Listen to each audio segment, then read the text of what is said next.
Le marché Marseille-Méditerranée, deuxième marché de gros de France, est la fascinante sentinelle de la ville, où depuis près d'un demi-siècle, trouant le silence du jour qui se cherche, des centaines de producteurs, primeurs, grossistes, restaurateurs et manutentionnaires viennent avant l'aube décharger et charrier leurs trésors périssables.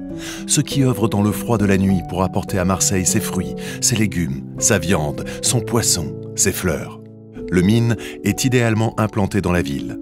Il est desservi par des accès directs à l'autoroute A7 et la rocade L2 du contournement nord de Marseille.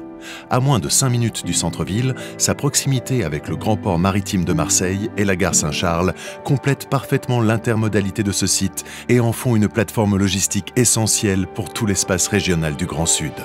Aujourd'hui, Marseille, comme tant de métropoles, réglemente progressivement l'accès en ville des poids lourds pour préserver l'espace urbain. L'enjeu de la logistique du dernier kilomètre devient alors une priorité.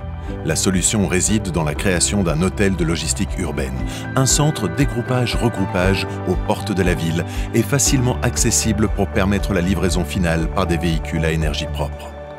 Idéalement situé à l'entrée de Marseille, le mine concentre les flux logistiques venant du nord, de l'ouest et de l'est de la ville. En verticalisant sa construction, et donc sans aucune artificialisation supplémentaire des sols, le centre de logistique urbaine de Marseille se construirait au-dessus du carreau des grossistes et des producteurs sur une dalle d'une superficie de 10 hectares, raccordée aux 2 accès autoroutiers du site.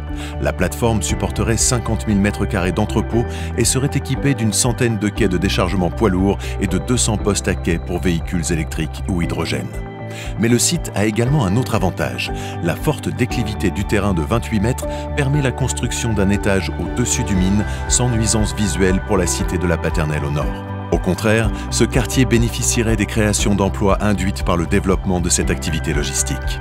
Enfin, un hôtel, des halles producteurs ouvertes au public, des espaces commerciaux et de bureaux et une pépinière d'entreprises spécialisées dans le secteur agroalimentaire viendraient compléter l'offre de services. Cette ambition s'inscrit pleinement dans les engagements du mine, privilégiant la qualité, la traçabilité des produits et des circuits courts, et il s'impose plus que jamais comme le garant d'une distribution maîtrisée des productions agricoles locales. Ces projets sont indispensables au développement d'une politique de logistique urbaine pour Marseille et sa métropole. Ces transformations parfois inquiètent, mais plus qu'une nécessité, c'est une chance formidable pour notre centre d'activité agroalimentaire parmi les plus importants d'Europe. Alors ne doutons pas de la formidable capacité de ces femmes et de ces hommes de l'aube qui ont su s'adapter au fil du temps aux grandes mutations de la ville et qu'ils puisent dans la richesse de leur passé les succès de demain.